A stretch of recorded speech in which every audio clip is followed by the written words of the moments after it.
General Šándor, welcome to the channel. Tak, nahráváme dobrý štěnu, jo? Pane generále. General Šándor, welcome to the channel again. We have our regular language corner where we are going to talk about some recent events. I'd like to hear your opinion on them. First of all, the Swedish Coast Guard has intercepted a Maltese-flagged ship in the Baltic Sea for a cable breach.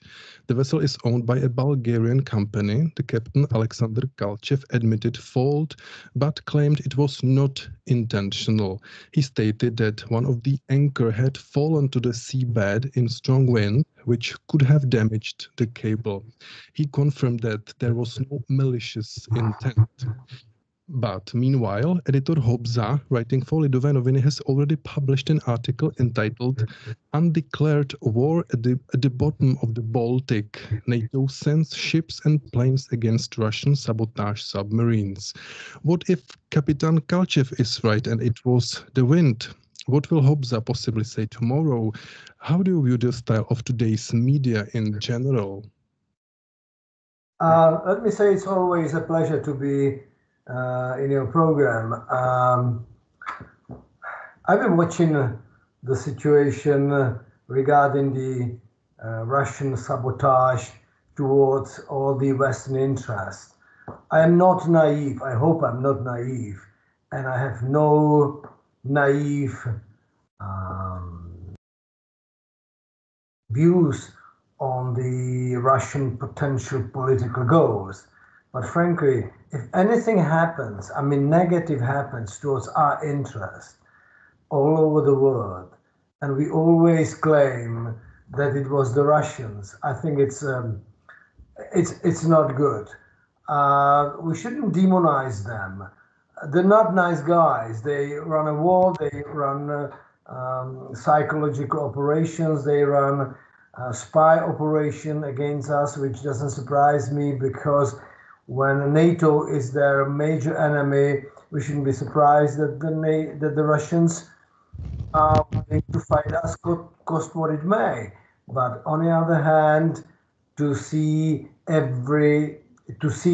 behind anything that happened in a field of security that is done by the Russians, I don't think it's an appropriate approach. And we had several cases before when the cable between several countries were breached, and it was claimed that it was done by the Russians.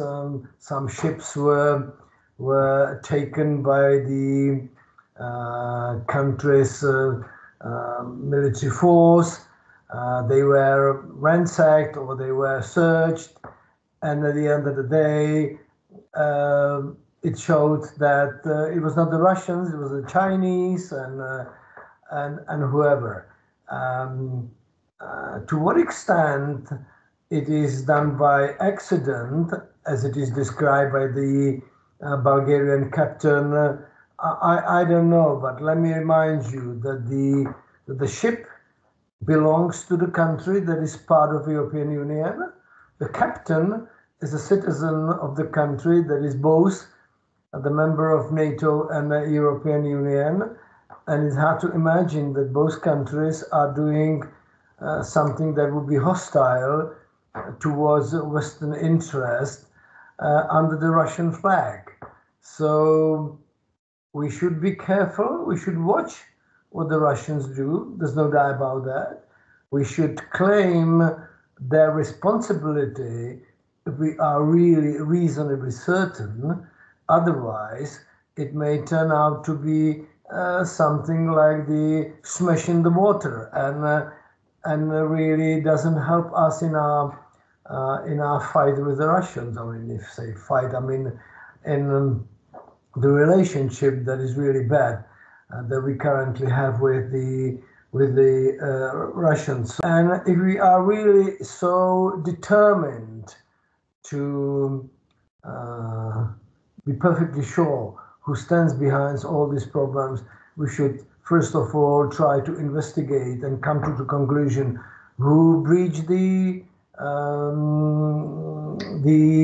the Nord Stream 2, which is very important to finally got the conclusion. So I don't take it seriously. I don't think it's good for us just to claim that everything that happens in the air, on the surface, or under the water has been committed by the Russians. Even if the Russians didn't do anything, they would be happy to sit and say, okay, we are almighty devils that really harm all the Western interests, which is not obviously true. And as I said at the beginning, I'm not naive. I don't think that the Russians are just the martyrs who really defend their motherland. They know who their enemy is. At least they declared openly who their enemy is, which is NATO, and they try to sabotage the NATO activities or single NATO countries, to claim that everything that happened during the last 2 or 3 years is the job done by the Russians. I don't think it's good, and I don't think it makes us trustworthy, excuse me, and somebody who can be trusted and taken seriously. Mm-hmm. Nevertheless, how do you view the style of today's media present these news? Because they can't be absolutely certain about the merit of the thing, but nevertheless they leak the information in this, I would say, yellow style. I said many times, media today has a large influence while little responsibility, if any, for what they write. And they rely on the fact that today they write something, tomorrow it shows it was not true, but nobody cares because there's another situation they can write about. So, excuse me. Those who write these articles have the right to think of the Russians whatever they can, but when they write articles, they should strictly keep to the rules that it should be based on the sufficient evidence, not on the wishful thinking. And if they can continue doing like that, at the end of the day, the quality of the media they represent, or for they write the article, and the value of the media goes substantially down. And people who have the brain and think will not read such media at all, because just to write something because it's fashionable, because it suits the purpose of the strong Russian Russophobia. And as I said, I have no ideas about the Russians' intentions. It's something that cannot pay out at the end of the day. That's what I can say. Mm-hmm. Okay, let's see another topic. The state will no longer pay for pensioners' pension insurance from, mind the fact, 1st July 2024, according to a court decision. It looks like the money is being taken from pensioners again, while 5% for defense is good. Shouldn't another 5% be given to the elderly? I'm a pensioner myself. Mm-hmm.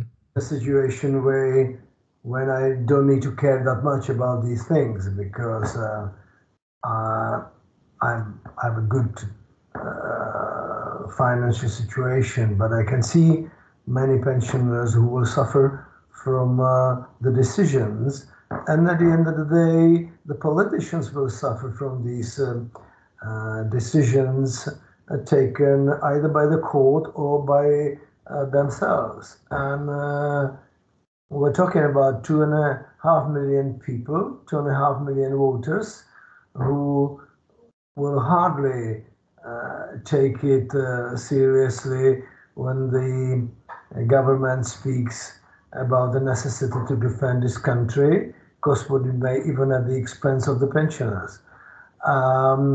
If you want to run a country where people stick together, where people trust the government, where people believe that there are internal and external threats to the country. But when you do it at the expense of the most vulnerable, at least one of the vulnerable part of the population, it cannot pay out at the end of the day. And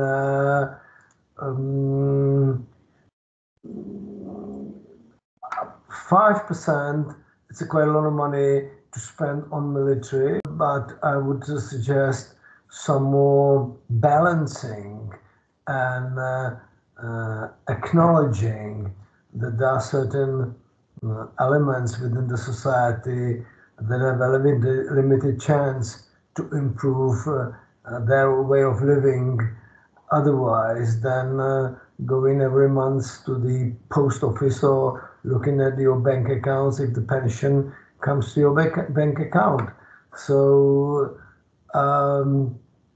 the social cohesion of this country is also rather important if you really want to follow what the government speaks openly, and it's giving more money to the military for the defense of the country.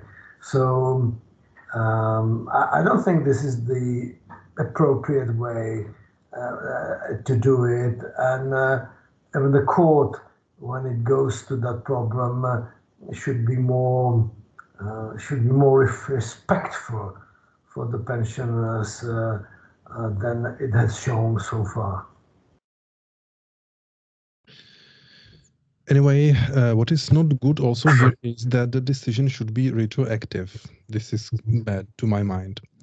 And last matter for today, Mr. General Šándor, sorry. Last year there were several aviation accidents, and there were also incidents in January of this year.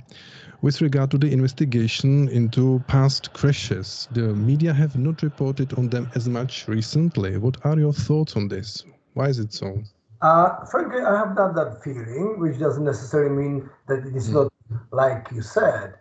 I'm watching the situation quite carefully because 2 years ago we had an exceptional year when there was hardly any air traffic accident, and all of a sudden the number of the accidents has risen. That everybody must have noticed that the fact. Whether the media attention is appropriate, I really don't know. The very fact that the aircraft has crashed brings the attention of those even who do not fly quite often or who don't fly, hasn't flown at all. I don't know to what extent you have any idea what happened yesterday in the United States, but this tragic accident is a matter of great sorrow and a matter of the proper investigation, how it is possible that the aircraft on the final descent is crossed by the flight by the chopper, by the military chopper. And it seems to me that there are no survivors, and that the conditions in which the aircraft has crashed were just quite brutal and hampered all the activities for the rescue teams to save somebody alive or anybody alive. At the same time, I still believe that the air traffic, the transport, air transport is the safest way of traveling, but there are accidents like that. There will always be accidents like that, but we were more used that the accident happened in less sophisticated air companies or countries in Asia or in Africa, rather than in South Korea or the United States. I want to say that I hope that enough is enough, that there will be no more cases this year, But on the other hand, as I said, I'm afraid that the cases like that will happen. And let's pray to God that it will happen at large numbers. That's what I can say. Of course, we express our sorrow for all the victims of these incidents. Perhaps the future investigation will definitely put some light on what happened. General, thank you for your insightful comments, and for joining us today. I would like to wish you a wonderful day. And to our listeners, thank you for tuning in. Until next time, this is your host signing off. Bye-bye. Thank you. Bye-bye. All the best and have a nice rest of the day. Cheers. Bye-bye.